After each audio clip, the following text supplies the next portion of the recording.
Família, essa vitória de Carlo Ancelotti com a seleção brasileira foi mais do que uma vitória comum, mano. Além de classificar a seleção para mais uma Copa, gerou o que falar no mundo inteiro aí. O Zidane deu a opinião dele, Guardiola, Kaká, enfim, pega a visão nesse vídeo, vê o que o Ancelotti também falou aí sobre essa vitória. Se inscreve no canal, deixa o like, tamo junto. Se você achava que a estreia vitoriosa do Ancelotti ia passar batida, achou errado. A primeira vitória do técnico italiano no comando da seleção brasileira já tá dando o que falar. E não é só por aqui, não. A repercussão foi mundial. Jornalistas, ex-jogadores, torcedores e até rivais se manifestaram. E as reações? Vão desde elogios empolgados até críticas veladas, passando por comparações com técnicos históricos da amarelinha. Mas calma, antes de te mostrar o que estão dizendo lá fora e o que pode mudar no rumo da seleção a partir de agora, fica com a gente até o final, porque tem uma fala do Ancelotti nos bastidores que ninguém esperava. E claro, eu vou querer saber o que você achou de tudo isso.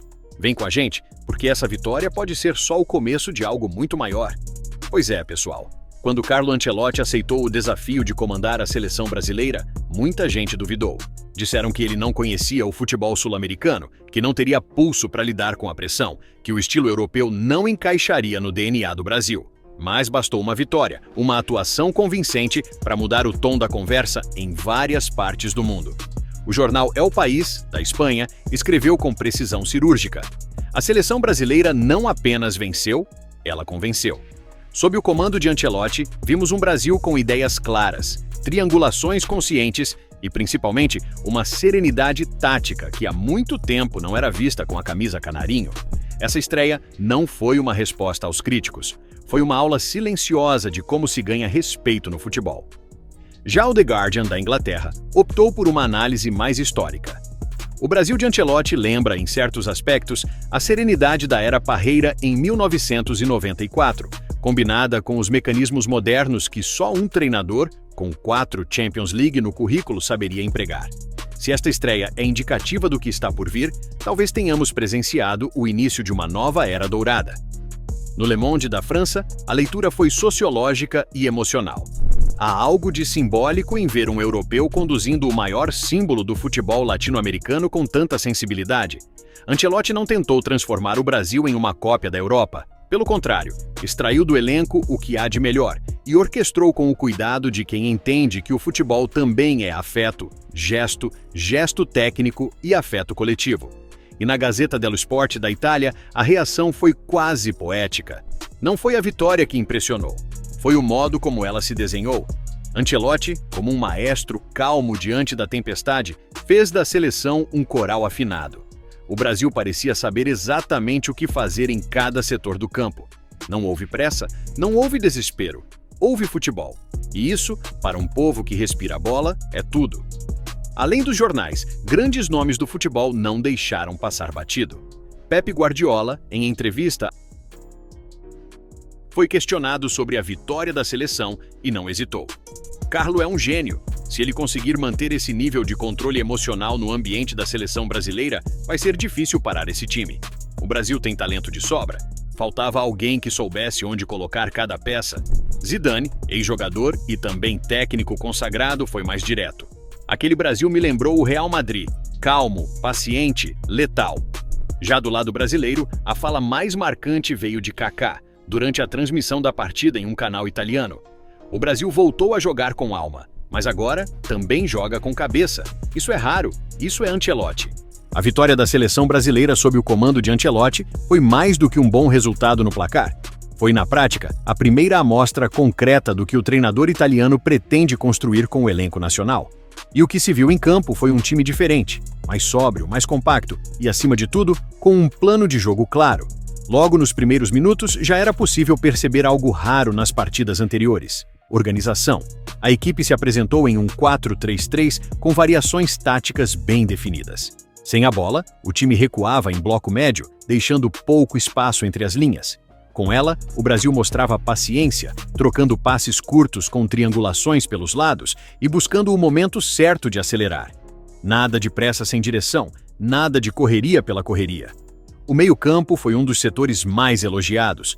Pela primeira vez em muito tempo, não parecia um espaço vazio ou desorganizado.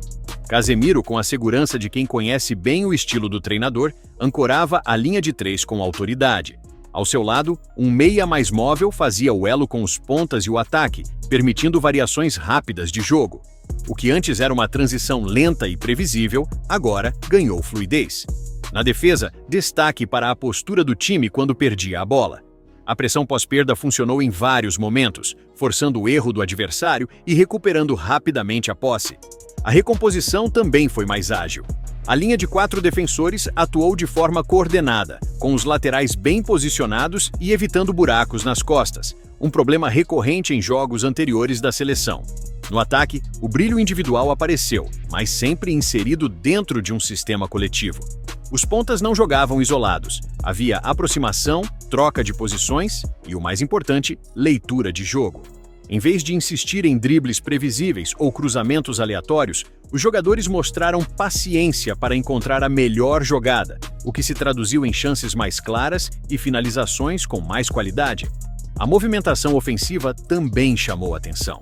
O centroavante não foi apenas um finalizador. Recuava, fazia o pivô, atraía marcações e abria espaço para infiltrações dos meias e pontas. O jogo sem bola funcionou bem, e isso é algo que exige treino, repetição e comando. Algo que, claramente, Ancelotti já começou a implementar. Outro ponto importante foi a mentalidade do time durante a partida. Mesmo em momentos de pressão ou quando o adversário tentava crescer, a seleção não se desesperou. Não houve chutões, não houve perda de controle. Houve sim maturidade, algo raro de se ver em estreias. O Brasil soube administrar o ritmo do jogo, controlar as emoções e impor seu estilo até o apito final. E o mais impressionante, tudo isso em uma estreia. Com pouco tempo de trabalho, com jogadores ainda se adaptando a um novo comando técnico. Isso mostra que, mesmo sem mágica, Ancelotti trouxe algo essencial: clareza de ideias. Ao fim da partida, a sensação era de alívio e entusiasmo. O torcedor viu um time que parecia saber o que fazia com a bola. Um time que não se entregava ao improviso, que não dependia de lampejos individuais, que tinha estrutura. Claro, ainda é cedo para tirar conclusões definitivas. Uma vitória isolada não define um ciclo, mas ela pode sim definir um rumo. E pelo que se viu nesse jogo, o rumo parece ser promissor. Então é isso, meus amigos. A estreia de Ancelotti foi mais do que uma vitória comum. Foi um recado, um aviso silencioso de que talvez, só talvez, o Brasil esteja reencontrando o caminho. Mas calma, é só o começo. Ainda tem muita coisa para acontecer, muito jogador para mostrar serviço e muito teste pela frente.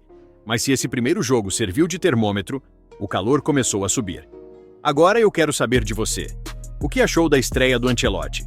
Já deu para sentir diferença ou ainda é cedo para se empolgar? Comenta aqui embaixo.